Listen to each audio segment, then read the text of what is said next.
All right. Welcome to the podcast, Phillip. Thank you. It's good to be here. Thanks for being on. We're doing something fun. We're recording an Instagram live today too at the same time. So that's a little different. And you just came out with an album, so I'm going to be picking your brain about that. Really enjoyed. So we met at the Imago Day Community open mic recently, last month, yeah. And you sang "Peace at the End," I believe, at the open mic. And that's still probably my favorite song from the album. I really like it. Yeah. And so I'm the Courage Coaching and Counseling Podcast. It's we've had a lot of coaches and counselors on, but your album speaks to like emotional themes, and I could tell there was a story behind your music, and so and getting to know you a little bit better. We go to the same church, Imago Day Community East Side. So thank you for coming on the show. Happy to be here. So to start with, for listeners, can you tell a little bit, Phillip, about your background?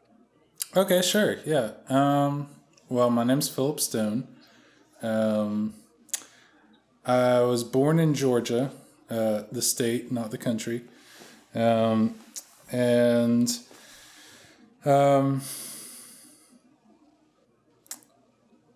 I think like a lot of kids, I really enjoyed music. I don't think that I know. I've met a kid that didn't love music. And I was raised in the church, and so Stephen Curtis Chapman was my jam. And man, yes, yeah. He's the best. Oh yeah, his song. Some favorite songs. Like I was Great Adventure Time. Like when I came up to Portland, went to his concert, and that was the Great Adventure album. Man, what are Stephen Curtis? I think probably like prime time.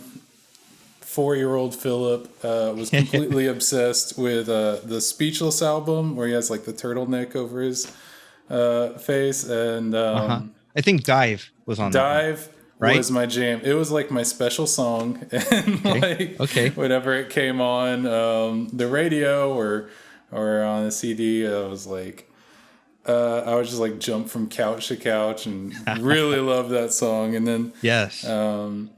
Yeah, and as time went on, I just continued to love music in kind of like just a listening role.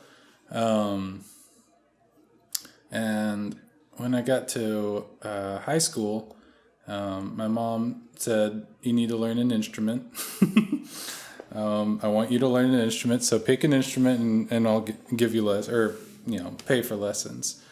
And I was gonna learn banjo, and then I started looking up all the songs I would be learning on banjo. I didn't know any of them because they're just like old Civil War tunes or whatever. Yes. So I switched to Mumford and Sons hadn't like hit the scene yet. Hadn't even come on yet. So yeah, or Wren Collective. Yeah, so these were all the banjo offerings. We're not there yet. It was all before that, and so it was pretty much just like old men sitting on the porch kind of music, and not even like neo folk had come out. So I went with something a little more mainstream. Guitar. Okay. Yeah, I was like, okay, well, if I'm not gonna play banjo, then I'm gonna play electric guitar, and I got one of those. Guitar starter packs with like the cheapest guitar you can have. It's like you get an amp and some headphones and strings and an electric guitar for like $200, which is the best deal that you could ever find anywhere. Started learning on that. Took lessons every week. And I tell everyone this that asks about, learning guitar and they're just starting out. And, when I think whenever someone starts learning an instrument, there's like this, like really exciting, like it's going to be great. And I've seen it in the movies, and I want to have that feeling of like what it looks like to play guitar so well. Yes. And School of Rock. Yes, exactly. Yeah. Hour and a half. Where they're just like, oh, I play cello. Well, turn it to a side and it's a bass. It's like, no, that's not.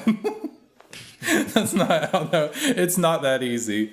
And yeah, I always try to let people have manage their expectations when they're starting an instrument, because nothing really makes sense. It's like learning a new language. Nothing's really fluent when you're learning an instrument, or at least, I would say at least the first year. I did not know what I was doing, and I did not enjoy it, and my fingers hurt because nobody talks about calluses and blisters that you get on your fingers. What kept you going?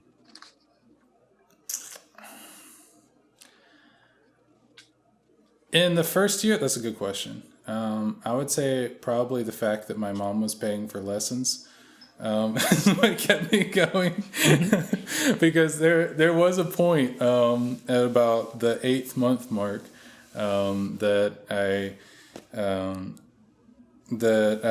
was like, I'm done. None of this makes sense. My fingers hurt. I'm tired. I'm quitting guitar. And my mom's like, no, I've paid this much for lessons. You're not quitting now. Get back up to your room and keep going. This investment is going to pay off. Yeah, pretty much. She's like, you're going to learn this. And I'm glad that she did, because I think once you get past the 1 year mark, things start to make sense, starts to click, and you start to have fun with it. I didn't really have fun playing guitar until the first year was over, which doesn't sound as exciting as watching School of Rock and how easy and fun and quick it was in that movie. But realistically, I didn't have fun until the first year. But once I did, then I really enjoyed it, and it became kind of an expression, means of expression. And not really to anyone. There was a lot of just like just playing in my room for no breakups yet. No. No. It was a lot of just like, some of the best music to start learning music on is worship music, because worship music, like corporate worship music, is pretty simple, music wise. Now at Imago, with the church that we go to, they spice things up, and that's one of the things I really like about the church is it's some really great music. But when you think about the music, like these singers on stage every Sunday have to learn usually like 6 new songs, between 4 and 6 new songs every week. So the music has to be easier to learn. And so that's what I started with. It was just basically songs I had heard at church, and I looked up the chord charts and stuff. And nice. So kind of playing in your room. Yeah. Totally playing in my room. Playing in front of my mirror, pretending I was, on a stage somewhere. And that was most of high school, was doing that. And then by the time my senior year came around, I was about 17, I started going towards poetry writing, which I had not ever done before. But I really don't know what brought me to that, but I was walking home from school one day, and just, I don't know, I grabbed my notebook and I started writing things down and rhyming them out. And by the time I got home, I had written my first poem, and it was, I think, pretty good. And I felt really good. What was more important was the feeling of like, yeah, that's exactly what I want to say. And I think that was a big theme of what brings me to songwriting, is that I think I can express myself, the deeper parts of me, through songwriting and through poetry more than just conversationally. And, even, being here and talking about this with you is, it's a little nerve-wracking for me. It's outside your comfort zone. Yeah, and Yeah. I'm afraid that I'm not really going to express myself the right way. But I always tend to like hit the core of what I want to say when I'm writing a song or writing a poem. And so that's always brought me back ever since that first poem. And then I started taking my poems and turning them into songs. And that was just, it's a wonderful feeling to be able to finally, express yourself in a way that you hadn't really done before. Because I think that, I don't know about you, but I think that it's easy to go through your life without expressing yourself fully, letting things down and like letting all of your walls down and really getting to the core of something that you feel. And it's a really important and beautiful moment when you can finally get that. And it's not not everyone is songwriting or whatever. And maybe people don't have this problem, but I really find a lot of enjoyment in the songwriting process. Yeah. As a counselor, yes, a lot of people have that problem, and Oh yeah. they don't necessarily turn to songwriting or poetry as the way to be able to express the deeper parts of their heart. But I love what you're describing with the songwriting process and poetry, because in that way it is similar to counseling, at least where I'm trying to help people get down to what's inside and be able to express and open up about stuff that is hard to just talk about in day-to-day life. Totally. Yeah. So you don't have to answer this one if you're not sure, Philip, but I'm curious, how has your songwriting or music, how has that impacted you, like emotionally or even in relationships, being able to do that? Oh, sure.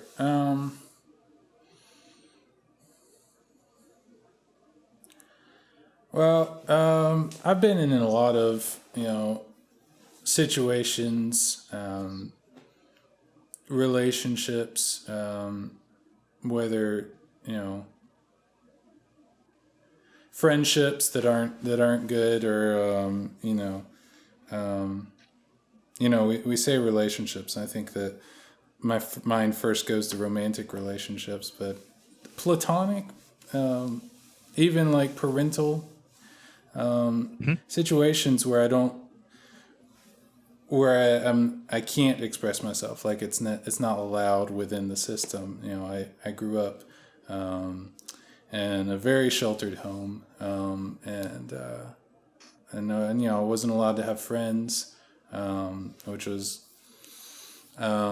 difficult. And opinions, and it was very constrictive, and that's something that I think might be part of why it's hard for me to just express myself through speaking, because it wasn't really allowed.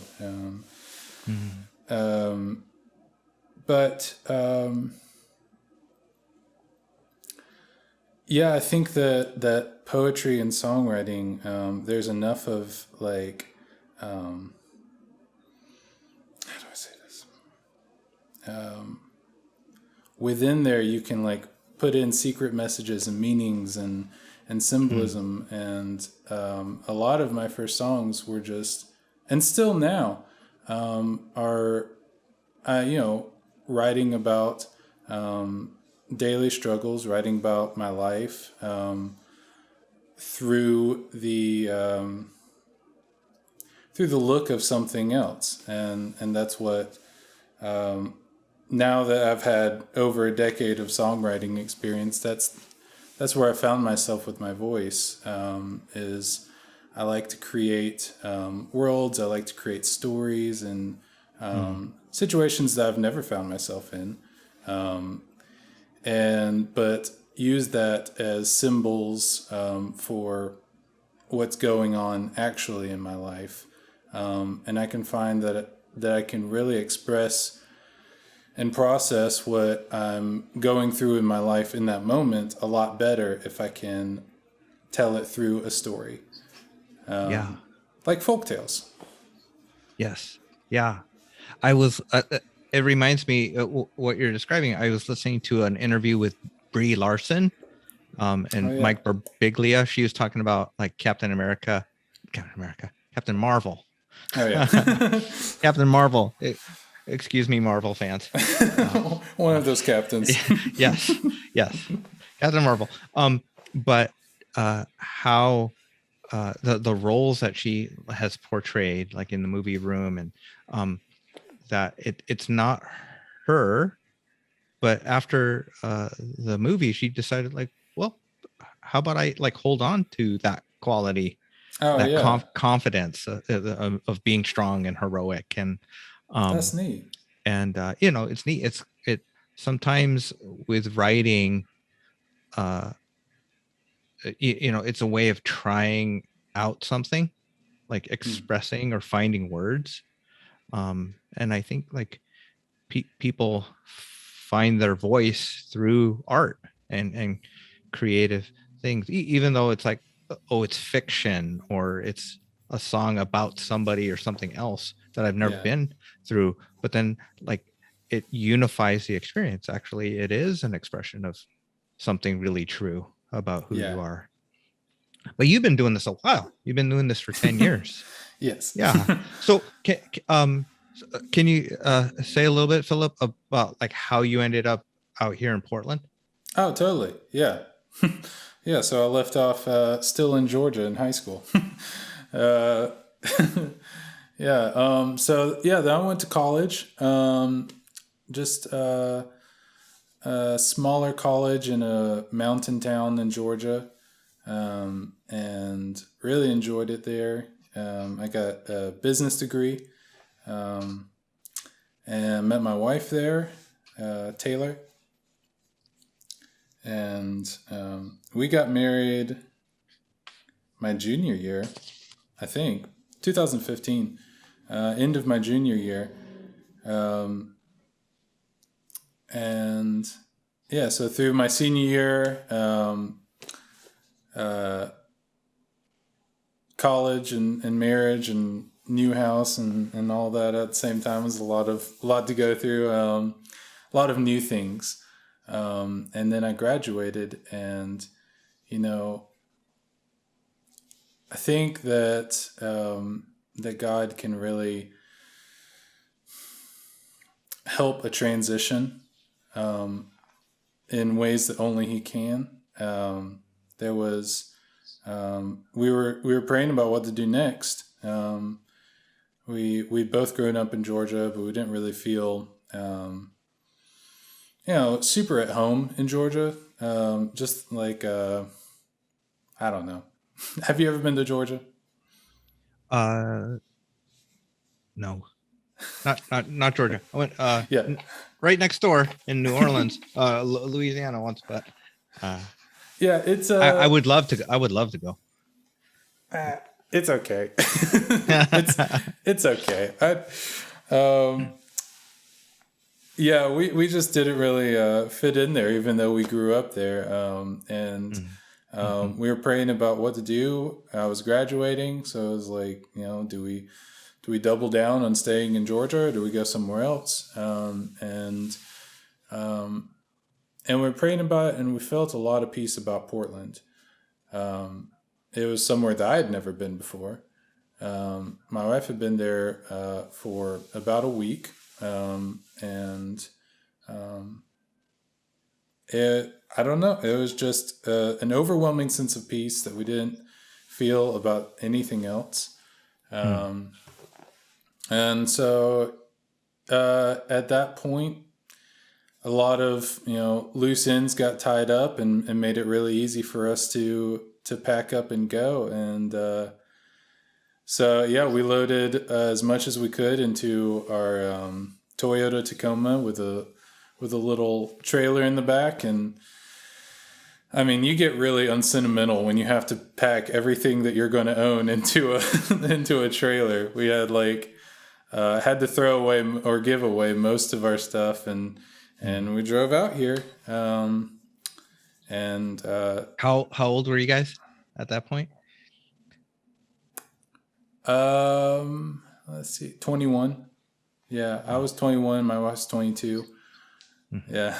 That was a big move. That's courageous. Yes. Far from home, heading across country.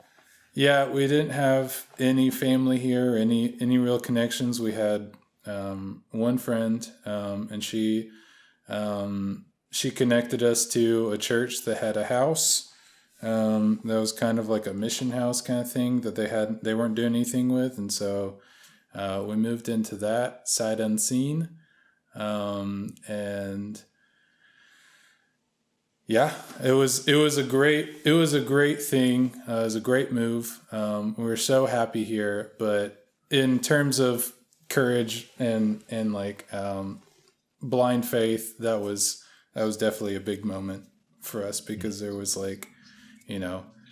not money in the bank. It was we were selling things to be able to make it out here, and we got here, and yeah. So you majored in business.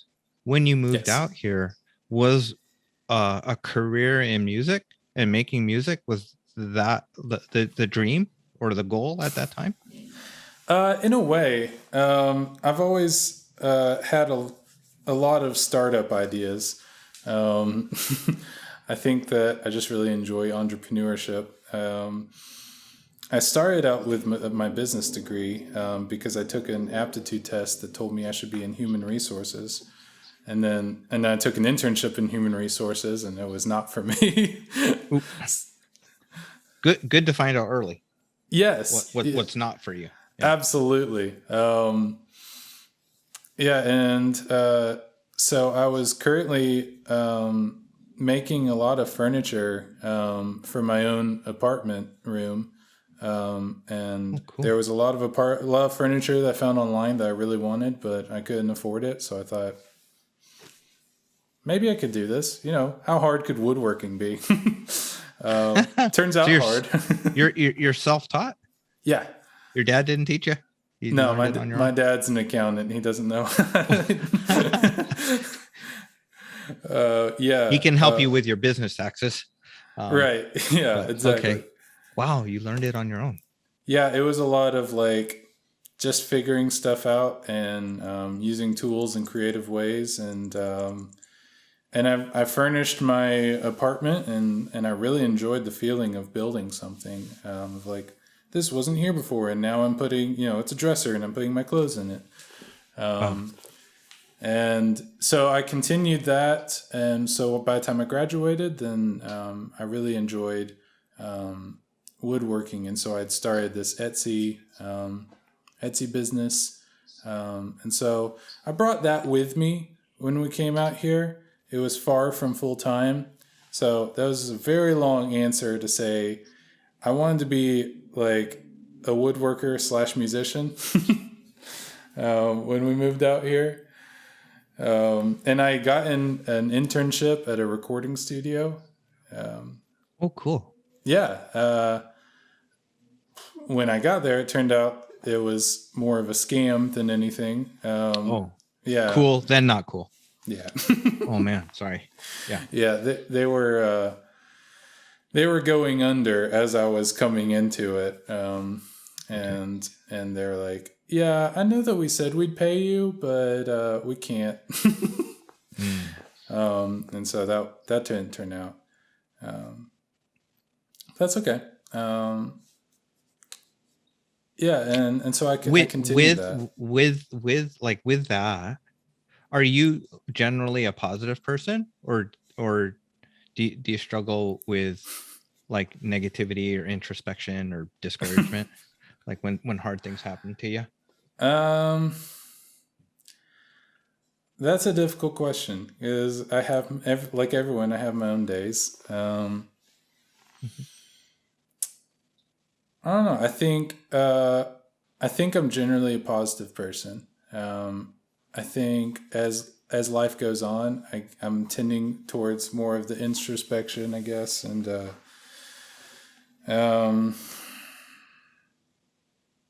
yeah, more of like of getting anxiety and things like that. But I think stronger than my belief in like positivity is my belief in God, and that God's taking care of me, and that whatever's going on is going to be okay. Yeah. Yeah. Well, the like your answer, it's just not one or the other, right? Yeah. It's like, yeah. And so, like I'm not a musician. I write like one poem a year or every other year. Yeah, So but I'm it's a not good like one. I'm not a poet. But I work with a lot of creatives, and they some of their depth is because they've been through hard things. And like Yes. your song, your album, Dark Canyons, like that song is a dark canyon. So your album, I can just everyone listening, check it out on Spotify or wherever you listen to music. But I was listening to it, I was like, oh man, this is like the type of album. The rain is coming. The rain is coming. Turn that album on. Oh, nice. Just get a blanket, get some tea, and just like sit in it and let it just wash over you a little bit. Yeah. Yeah, definitely. That I have, I would say, like a goal for almost all of my songs, is I like to write songs. At this point in my life, I really enjoy writing songs for victims, and then still writing them in a place of hope. And so if you listen to my songs, a lot of them, they take on a lot of different sounds, a lot of different tones and emotions. But one of the themes that's in all of them is that there's an element of victimization. Someone's in a bad place, someone's being hunted, things like that. But it always ends in a place of hope, which is. So, you ask about positivity in my general outlook on life. It's not been, I haven't had, a soft life, but I do believe in hope, and that's something that keeps me going, is hope more than anything, and yeah. Yeah. When we talk about being in difficult situations, and whether it's God or something else that you're calling to, or you're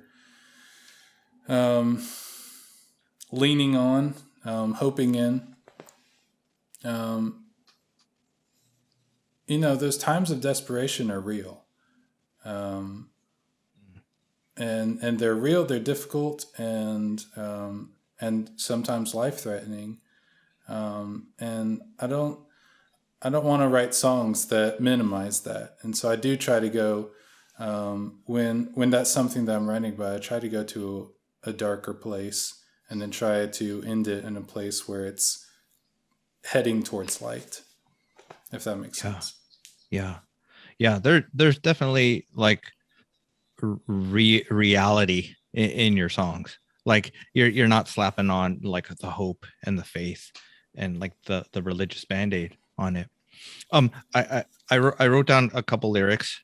Maybe you can tell me a little bit about them. Sure. Because they kind of stood out to me. So like in Dark Canyons, it's like I think it's like dark canyons that like I dug before me. Oh yeah. So it's kind of like the dark canyon. It's not just what happens to you, but sometimes like you dig your own dark canyon is what I like understood from that. But I also liked that like God is like the only one who won't leave. And I was like, oh, that's a hard one. Where it's like God's the only one who won't leave. Like, oh, what's going on there? So, share what you feel comfortable sharing about, like where did those lyrics come from, or what did they mean to you? Yeah, sure. Yeah, so the image of that song, Dark Canyons, which is the title song for the whole album, is this idea of a person. When I'm writing it, it's me, but I hope that the listener can put themselves into that narrator's role.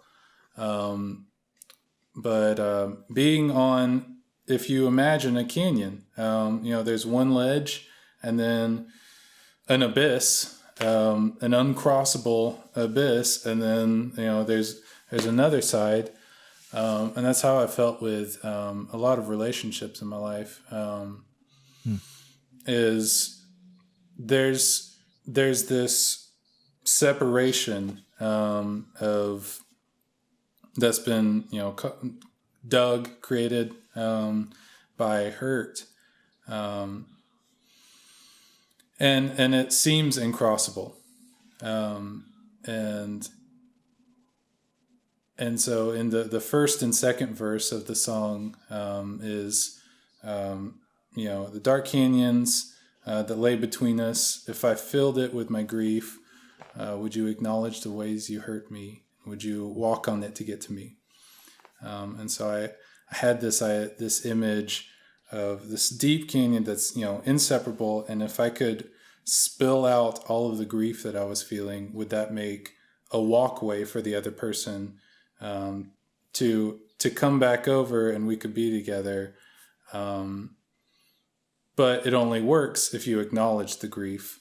Yes. Yeah. And if you're just going to say that's not there, then the separation continues.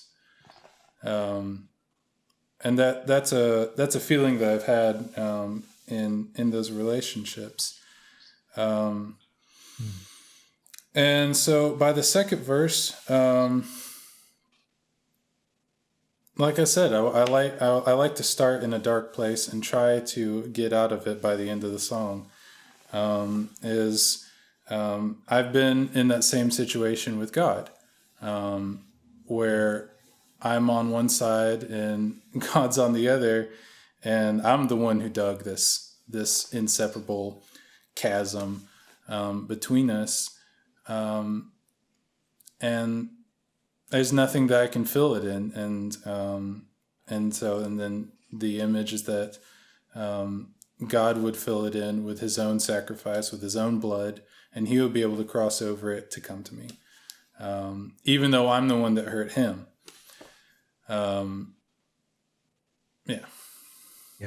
Yeah. It's amazing that he's done that for us. And you can grow up in church like hearing that story and knowing it, but it's nice. It's helpful to have songs that express the truth of that in like a different or in new way. Kind of a song that speaks to like the places that we end up, like those like discouraged or hopeless places. So yeah, Your music hits hard, Philip. So I really like it. A unnamed person in my family. Don't want to throw them under the bus. They don't like tragedies and like sad movies as much, and movies about grief and despair and tragedies. Yeah. Like I like them because it's like, yeah, that's how life plays out. Sometimes it's not always happy endings. Sure. And it's not always the happy ending that we wanted or thought we were going to get. That's so true. But it's that life and just seeing how it plays out is just really cool. And good music along the way helps. Is it like your videos on YouTube? It's like it'd be like a cool soundtrack. It's a very interesting movie. Probably a very emotional movie, like the kind of movies I like. So, yeah. I'm going to switch gears on you a little bit. Okay. To shift from like the songwriting and the music to like, how is like being an aspiring like musician been for you? And like what are you learning about putting yourself out there and doing music videos and promoting yourself or even launching on like the album? And then I'm asking you lots of questions. And then what are you learning as a couple? Like, did your wife sign on for this when she married you? It's life. All right. A lot of questions. Two big questions. No, it's cool. They're all within the same theme. I'll start with promoting. It's harder than I thought it would be.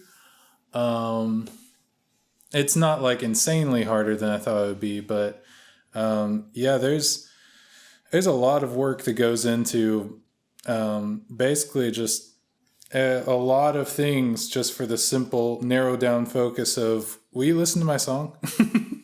That's it's a lot of running around and doing a lot of things to basically just ask people to listen to my song that I wrote. And that's kind of the core thing. And like I mentioned, I've been writing songs for a decade. I don't know how many songs I've written, but this is my first album. And it's only 5 songs. And I think, there's a lot of like confidence and, courage that comes with creating an album. It's a lot more putting yourself out there and being confident in yourself when other people aren't yet. I'll put the word "yet" in there. Yes. But like, you might have like, 1 or 2 people in your corner when you're starting as a musician. And then hopefully it grows from there.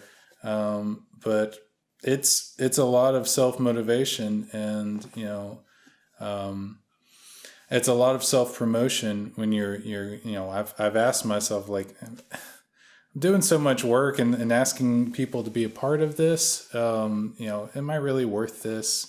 And is this really good enough for this to be worth this? And that's what has kept me from recording my music until now.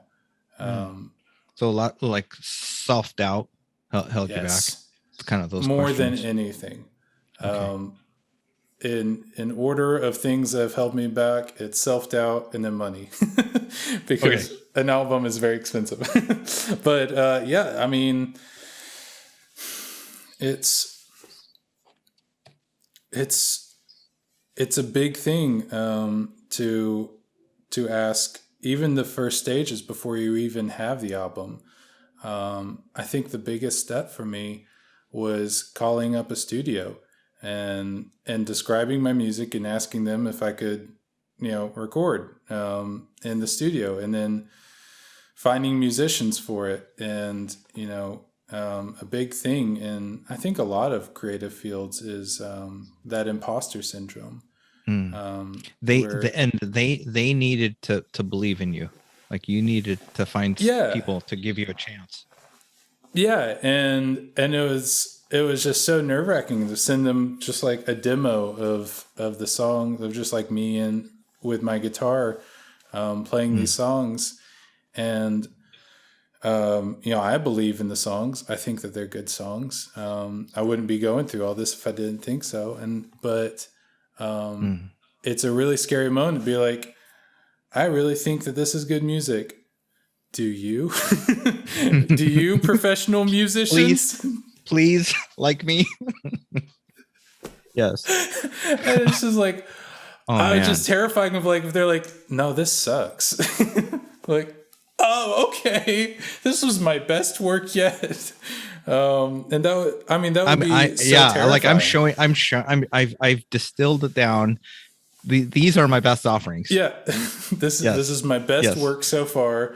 And I've mainly not shown anyone any of my songs, but now I'm going to take the step out and do this. What do you think about this, professional musicians who are going to spend days with me trying to record this stuff that I respect? And thankfully they enjoyed the music and the album too, and wanted to be a part of it. But God, those first steps are so hard. And there's, I've been working on this for a year. And there's been so many moments where I was like, okay, I just have to pretend to have the confidence that I need to do this. And, and then it'll come. The confidence will come. But until I have that confidence, I just have to pretend like I have the confidence and just try to push the self-doubt away.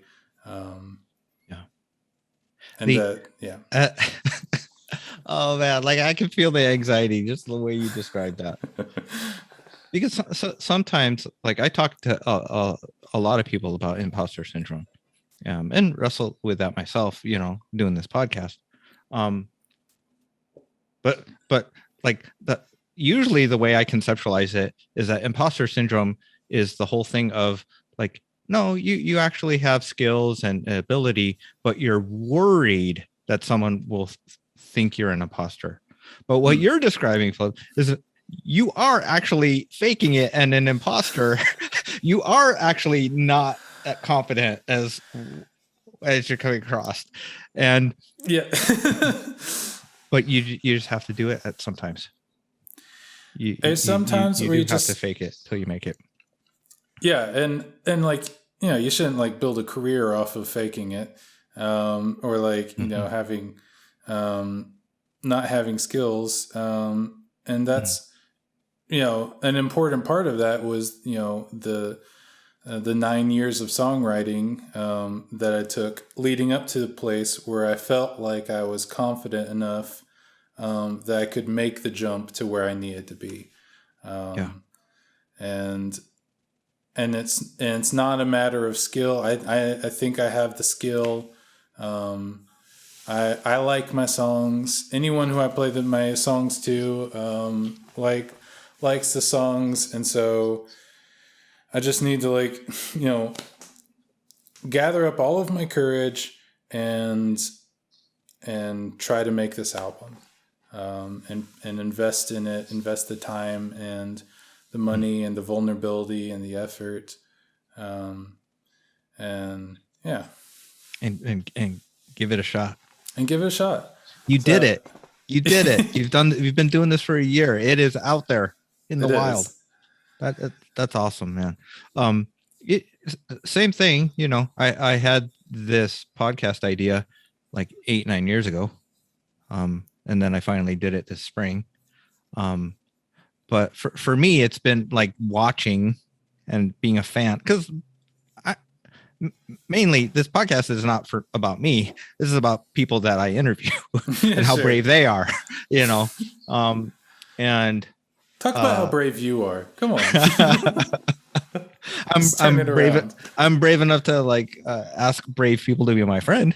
I think that's my superpower. But no, I'm just a fan. And like I love being inspired by other people on podcasts and social media and stuff like that.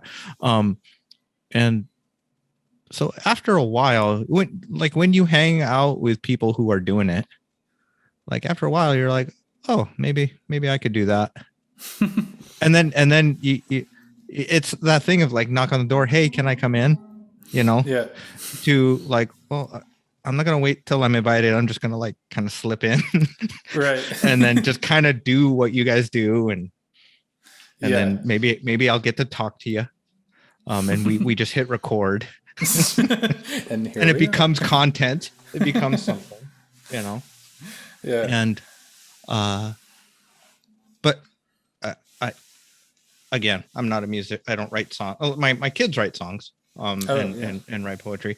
And so what I've noticed is like, sometimes you write the song, but like you revise it. Like it becomes something. Like the first time you write down something, it's not perfect. Yeah. But you just have to be willing to open up and practice. So I asked you about your marriage. But I'm also going to ask you, like, what is kind of like your habits and your practice? Like, how do you do what you do? Like in terms of writing? But let's start with you and Taylor. Okay. Yeah. Okay. So I think your question was, did she sign on to this? Yes. Did she know that you were going to be a rock star when she married you?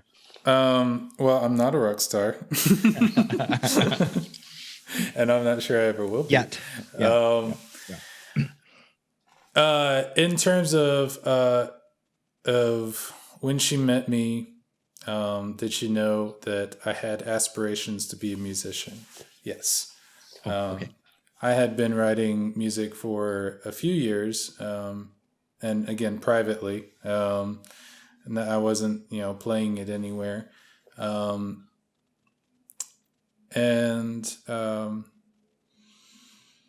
Honestly, Taylor has believed in me in times where I didn't believe in myself that it was going to happen. And, there have been long stretches of months that go by where I don't even want to play guitar because it just there's this feeling of like, if it's not going to work, my expectations for this, if I can't get up the courage to actually play these songs for people, then what's the point in writing them? And a lot of questions like that, that I didn't even want to touch it, because I felt like a failure when I was playing music. I was like, okay, I'm going to play this song that I wrote for the 100th time in the living room. And, it's painful. Yeah. And discouraging.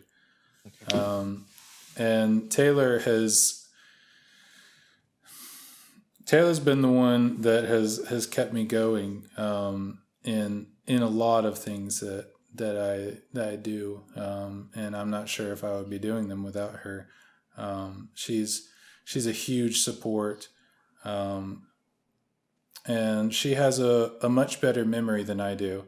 And so she'll remind me of things from like years ago, that is just the right encouragement that I need. And she puts things in perspective for me when I get discouraged. And so I would say,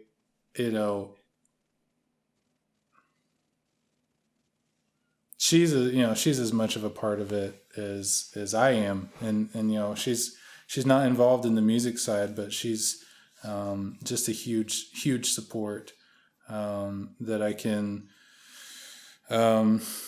rely on when I need when I need help in anything, there's logistical help and encouragement. She's a huge encouragement. There's not been a moment where it's like, like that in movies or whatever, where like you gotta get serious or whatever. It's a pipe dream and grow up. Yeah. You gotta be responsible. Yeah, there's plenty of those people in my life, but Taylor has never been that person, and I'm super grateful for her in that way. Yeah. That's a blessing. Oh yeah. Like there might be some listeners. I mean, I've worked with I do individual counseling, but I also do couples counseling, and it's not always so easy. The whole issue of financial stability and security, as a musician, it's scary. So it's neat. She's still a vital part of the team. Absolutely. Keep you going with that. Yeah. So, whether it's marriage or the 9 years of songwriting, what's something that would have made it easier, or what's something that you would do different?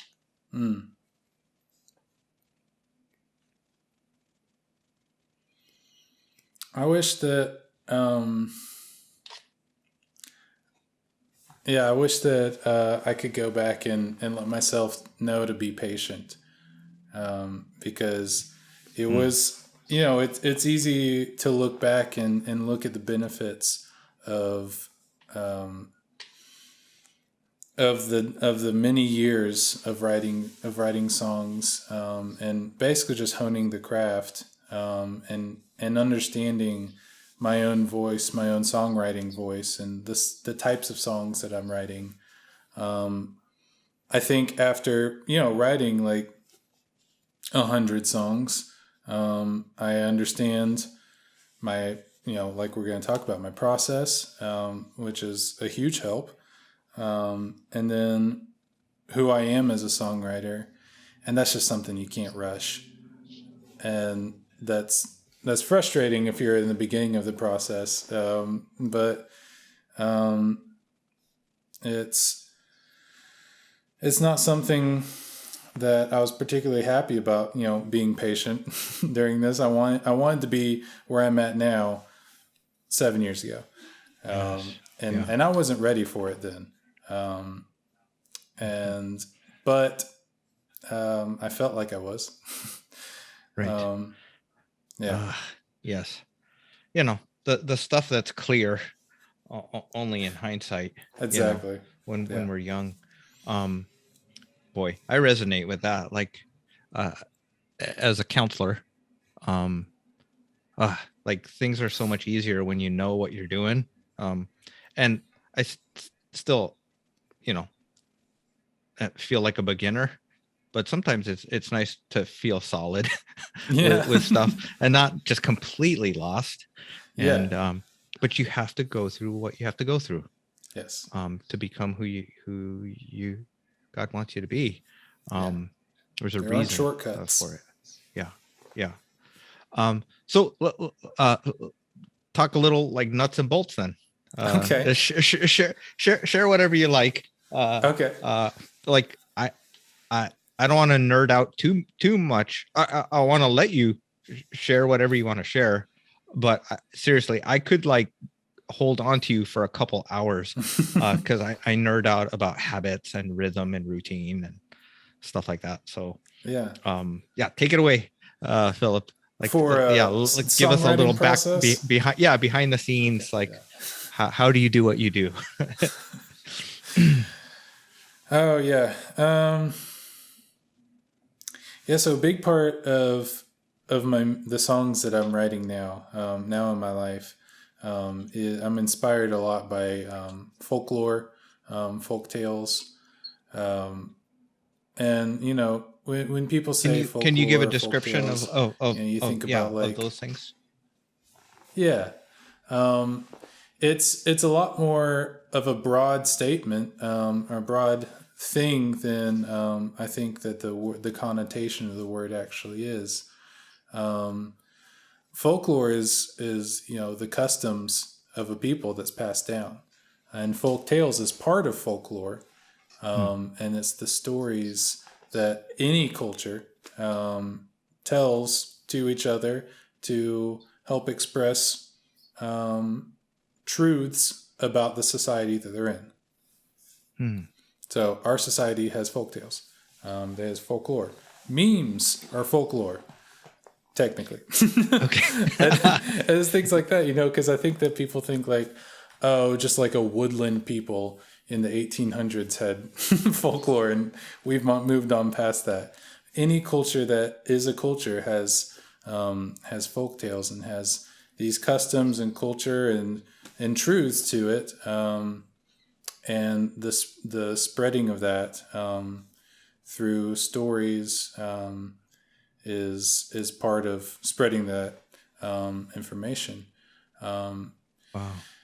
Yeah, and so I strive for that in my songwriting. A lot of my songs are in other places, other, not even like connected to reality in itself. I'm writing the next album right now, and so I've got many other songs that aren't published yet, but I love writing in this idea of, let me take an album and create just a world, and I have a list of different attributes to it and necessary information, and just like writing any other story, you create the setting, create the rules of the place, and me personally, I like to take an emotion or something and make that the place. So Dark Canyons, there's a list, in my notebook of Dark Canyons represents grief. And then I have a list of all these attributes about it, and some of the stuff gets into the songs and some of it doesn't. But I think it's important for me to understand the world that I'm creating before I start writing songs about it. And one of my favorite bands is Lord Huron. And they do this as well. And it's probably where I learned it from. And they have all of these like back histories, and it's just like, if it would be like if, J.R.R. Tolkien or something, just like wrote an album, he's already created this world, the Lord of the Rings. And if he wrote an album about the song or about the things that happened within there, then some of the stuff there's a real setting. There's a real Yes. sense of place. Yes, and that's really important to me. The sense of place. That's a good way of putting it. fully fleshed out. Yeah. Like well, my family. Well, I'm saying my family. Me, like I like watching the extended edition, like special features. Yeah. About how they like did the chainmail in Lord of the Rings, like ring by ring, like tens of thousands of little rings. Like, did you really need to do that? Did you like the hundreds of extras, like 100 yards back, and just no, they're not digitized. Yeah. They're wearing the costume that took months exactly. to make, and it's like, but it just makes everything so like deep. Yeah. And that's why people are so interested, and that's why the books became the movies, and it's got this massive following. And same thing with Star Wars, is because the creators took the time to really flesh out the whole place, and then and have a complete understanding of what what the place is so much that it's like a real thing in their mind, and then write the story. And some of the stuff that they've already come up with makes it into the stories, and some of it doesn't. And some of it's just kind of like sort of mentioned. And that's the best stories, where you're not just like writing a story about what happened, but that you've created the whole world that this story happens in as a real place, and then you write the story out of that place. Yeah. You mentioned the attributes, you mentioned like the emotions. Yeah. When you're writing, are you visualizing? Exclusively. Oh, that I think that's what I was trying to say earlier, was that like your music videos or just even the songs, it seems so cinematic. And now I'm understanding, like it makes sense. Like you're making movies. You're not just writing songs, you're like making movies in your head. Yes. Yeah. It's every, and it's the same movie. Whenever I'm singing the song, the same like short film is happening in my head as I'm singing it, and I'm watching it happen, and the events and the same, even like camera angles and everything are happening, and it's all very set and created. And people don't need to know all of the extra details that I've come up with, but I think that the story is a lot richer if it's already there, and then I write the song from that.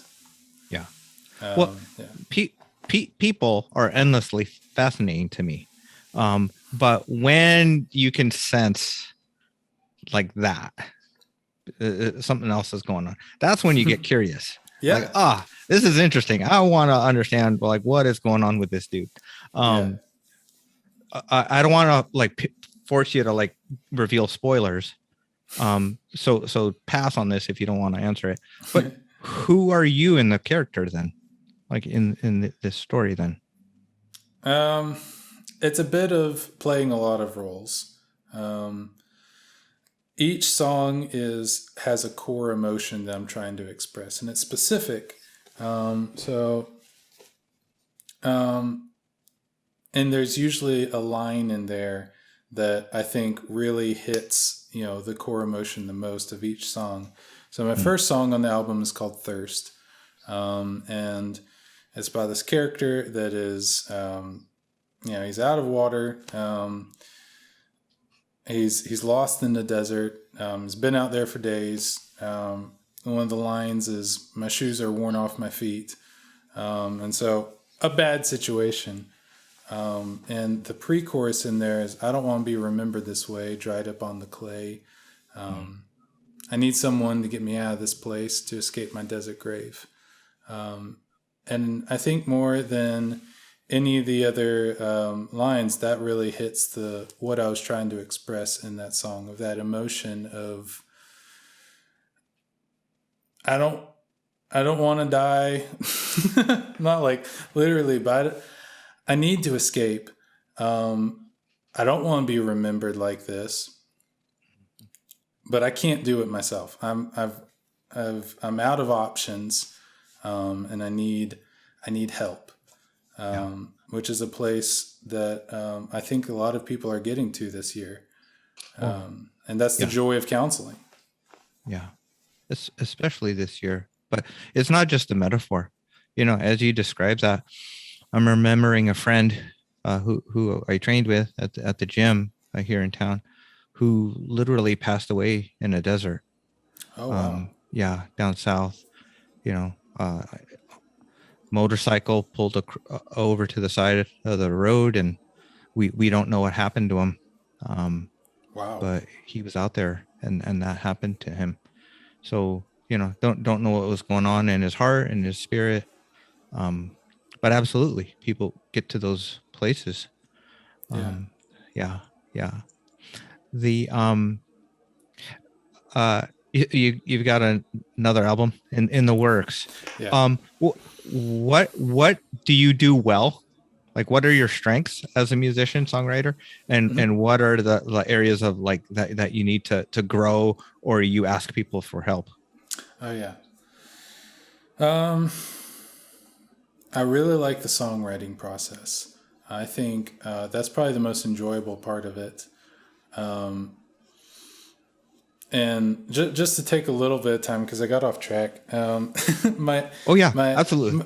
my process is I like to focus on this emotion that I want the song to be about, and I get into a quiet place, and I usually stare out of a window, but I'm basically meditating on that emotion, just kind of marinating in it, and then I get my guitar down and I mess around with it, and I try to find some kind of opening chord progression that I think that I like for the song. And once I find that, then I'm strumming it, and I got the chord progression, I've got the emotion, and I've been thinking about that feeling, and I've been creating that feeling inside of me, and I let the first words out of my subconscious come out of my mouth, and I write it down. And they're usually kind of strange. Nice. But they always make it into the song. It might not be the first line of the song, but the starting point is always not controlled from my conscious. The conscious part. I don't decide. Pretty much the first verse is cool. just lines that just come out. And I try to write around that feeling and what those words make me feel, and what the images that make me think of. And usually I know what the song is about by the time I start writing the chorus. So I'm about halfway through the song, just letting my subconscious do the talking until I get to the chorus, and then I start to go back and edit and make it a little bit more coherent. But I think really just focusing on the emotion itself, and then letting go of control, and letting whatever comes out of that come out, has created the best writing than me just sitting down like, okay, I'm gonna write a song now. What would be cool, and I write it, and it's usually crap. But when I'm writing out of just expression, like pure expression, and then I go back and edit it and make it more coherent. But that's where the good stuff comes from. Wow. Thank you for sharing that. I have so many reactions to that. One, I love how you really honor your subconscious and your emotions and your heart. Yeah. Like you don't throw it away, and you make it work. See, I have this idea, and it's not a direct correlation, but I often say the first idea isn't the best idea, because I'm working with couples. They're trying to figure out stuff, conflict, and so to just be brave, put yourself out there, but know that you're probably not going to get that first thing. And you have to compromise. But you're I'm not going to throw it away. The stuff that comes out from my subconscious, I'm not going to try. You're going to make it work, but you're not going to just try to make it cooler. Absolutely. So that's cool. I love that, because I try to play like a feelings guy or intuitive guy on the internet. That I'm being a little hard on myself. 15 years of counseling has moved me from my head to my heart. But my natural bent growing up for the first 25 years of my life was definitely thinking. And so you're much more intuitive and coming from that emotional place. So I think music that is real like that is good and needed. Right? Everything's about the formula for the pop hook.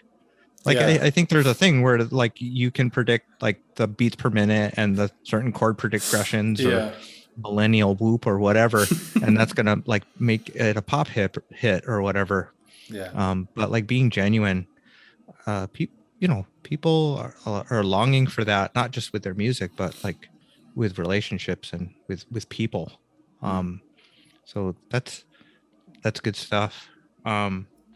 So you're so so it's emotion, like kind of meditating, staring out the window, Yeah.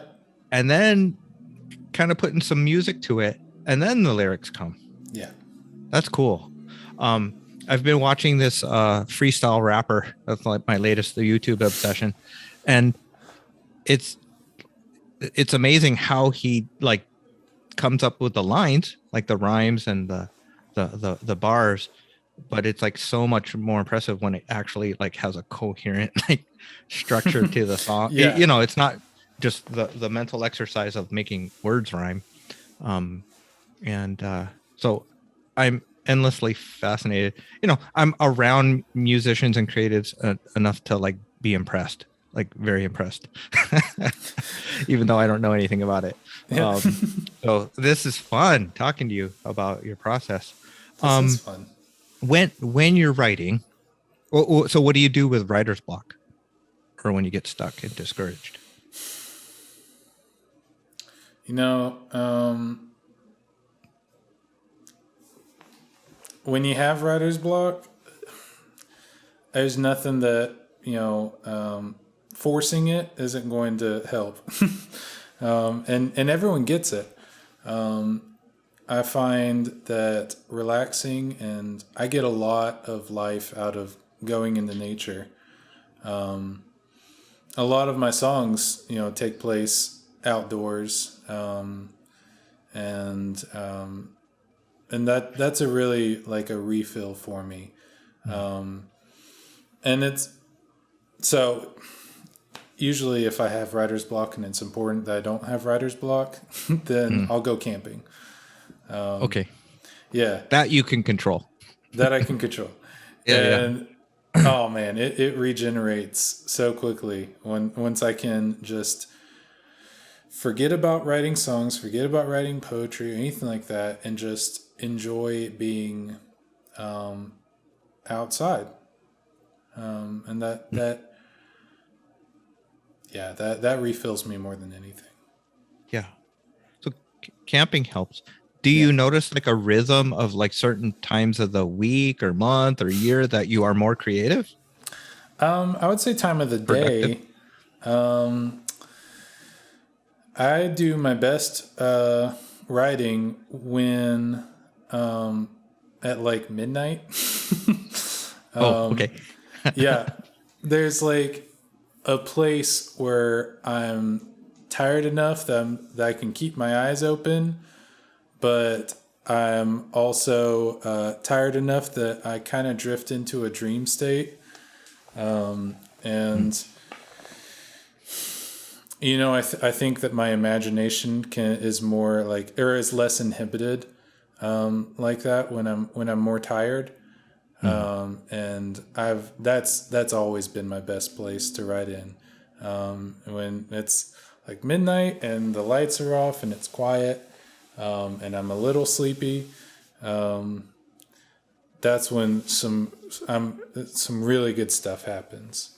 I think that it's just like, my brain is uninhibited enough, because I'm tired, that I can create some, I don't know, let's go back to that subconscious thing.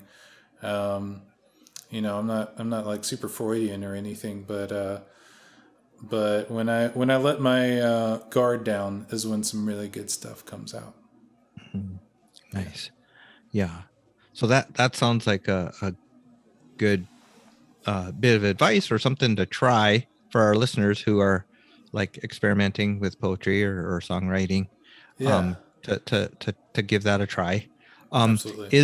Is there anything else that you would recommend for people who want to improve their writing or their creativity?